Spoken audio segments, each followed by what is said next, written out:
Hello students, আমি Moumita ma'am. আশা করি তোমরা সকলে খুব ভালো আছো। Welcome back to our channel. আজকে আমি তোমাদের ফোর্থ সেমিস্টার মেজর ইংলিশের পেপার 6 থেকে আরও একটি নিউ টপিক নিয়ে আলোচনা করব, যেটা হচ্ছে এলিজাবেথান রিভেঞ্জ ট্র্যাজেডি। ঠিক আছে, এলিজাবেথান ট্র্যাজেডির একটি ইম্পর্টেন্ট ট্র্যাজেডির এলিজাবেথান পিরিয়ডের একটি ট্র্যাজেডির বিখ্যাত ফর্ম হচ্ছে রিভেঞ্জ ট্র্যাজেডি। এটা তোমাদের সিলেবাসে আছে। তো এর উপরেই আজকে ক্লাসটা নেব। আমরা হচ্ছে এর ফিচার্স এবং এর কিছু ইম্পর্টেন্ট ফ্যাক্টস নিয়ে আলোচনা করব আজকের ক্লাসে। তার আগে বলে রাখি, যারা আমাদের কাছে অনলাইনে পড়তে চাইছো তারা এখানে দেওয়া হেল্পলাইন নাম্বারের মধ্যে কোনো একটা নাম্বারে যোগাযোগ করে নিতে পারো আমাদের সাথে।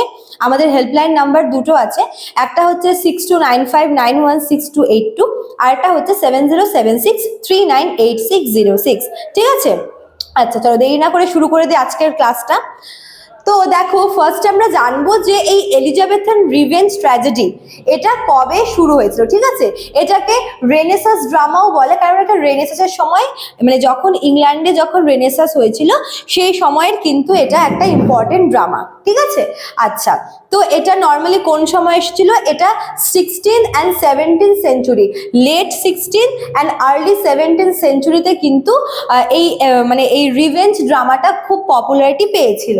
আচ্ছা, এবার দেখো এই যে রিভেঞ্জ ট্র্যাজেডি, অনেক রকমের তো হয় ট্র্যাজেডি, কিন্তু এই রিভেঞ্জ এই ধরনের ফর্মটা কোথা থেকে আর কি ইন্সপায়ার্ড হয়েছিল?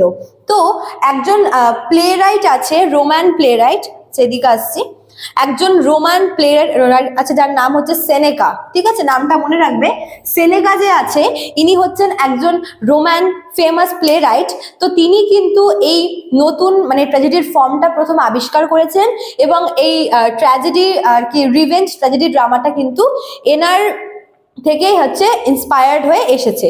আচ্ছা, এবার দেখো যে মেন থিমস গুলো কি কি, রিভেঞ্জ ট্র্যাজেডির মেন থিমস গুলো কি কি। প্রথমটা হচ্ছে মার্ডার। এই রিভেঞ্জ ট্র্যাজেডিতে আমরা প্রথমেই দেখবো যে এখানে খুনের একটা ব্যাপার আছে, কোনো একটা আর কি স্বার্থ পূরণের উদ্দেশ্যে বা কোনো একটা নিজের স্বার্থের জন্য কাছের কাউকে খুন করার একটা প্রবণতা কিন্তু আমরা এ ধরনের ড্রামাগুলোতে দেখি। ঠিক আছে, এবার হচ্ছে নেক্সট থিম হচ্ছে রিভেঞ্জ। এবার মার্ডার তো হলো, এবার যে মার্ডার হচ্ছে তারই কাছের কেউ একজন রিভেঞ্জ নেওয়ার চেষ্টা করে। এবং এই রিভেঞ্জ নিতে গিয়ে কিন্তু সে অনেক কিছু ফেস করে। সে মোরাল কনফ্লিক্ট ফেস করে, যার নিজের আর কি মোরাল কিছু দ্বন্দ্ব, সে মানসিক দ্বন্দ্বে জড়িয়ে পড়ে। ঠিক আছে, আর কি হয়, এথিক্যাল ডিলেমা, এগুলো কিন্তু সে ফেস করে। প্লটটা শুরুই হয় একটা সুপার ন্যাচারাল এলিমেন্টস দিয়ে।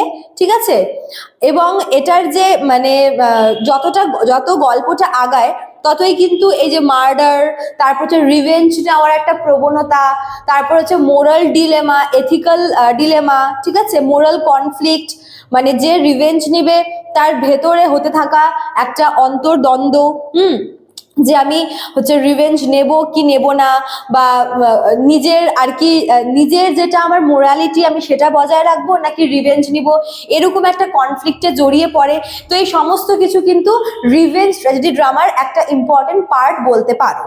ঠিক আছে, আর এটার যে এন্ডিংটা যে হয়, এই ধরনের ট্র্যাজেডির যে এন্ডিংটা, সেটা কিন্তু বেশ বীভৎস হয়। বীভৎস বলতে সেখানে এন্ডিং এ এমন কিছু আর কি থাকে যেটা যেটা সবটা শেষ হয়ে যাচ্ছে, এরকম একটা আর কি ডিভাস্টেটিং একটা এন্ডিং দেখা যায় এ ধরনের ড্রামাতে। ঠিক আছে, সুপার ন্যাচারাল এলিমেন্টস এর আমরা এখানে খুব বেশি পরিমাণে দেখি, সুপার ন্যাচারাল এলিমেন্টস এখানে দেখা যায়। তো এবার কতগুলো এক্সাম্পল দেখি।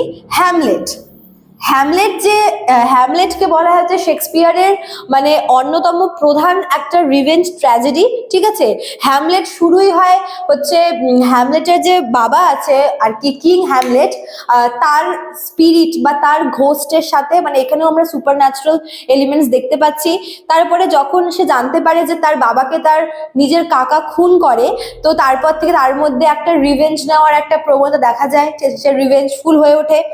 কিন্তু কোথাও গিয়ে সে, যেহেতু তার নিজের কাকাই খুনটা করেছে, তো কোথাও গিয়ে তার মানতে কষ্ট হয় এবং সে প্রতিশোধ নেবে কি নেবে না এরকম একটা ডিলেমার মধ্যে সে কিন্তু পড়ে। এবং পুরো গল্পটাতে এরকমই দেখি, এবং এন্ডিং আমরা দেখি যে সবটা কিন্তু শেষ হয়ে যায় একজন বাদ দিয়ে, মানে হ্যামলেটের একজন পরিচিত বাদ দিয়ে বাকি প্রত্যেকেই কিন্তু মারা যায়, মানে খুব বাজেভাবে এন্ডিংটা হয়।